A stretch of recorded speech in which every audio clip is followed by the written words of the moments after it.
Ντομή. Ωραία για τον Παπαδόπουλο. Το Ρωσίδη σε μόνος του.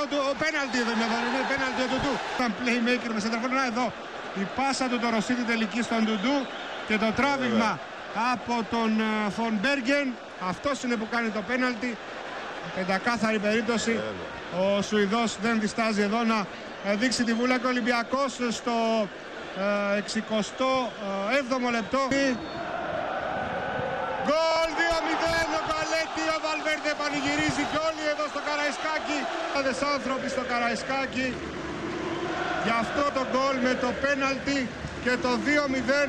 Το δεύτερο γκολ στην Ευρώπη για τον Γκαλέτη ήταν αυτό και τώρα η αλλαγή που θα κάνει η Χέρτα με τον Φον Μπέργεν έξω. Ποιος μπήκε Δήμο, ξαναβλέπουμε τον γκολ.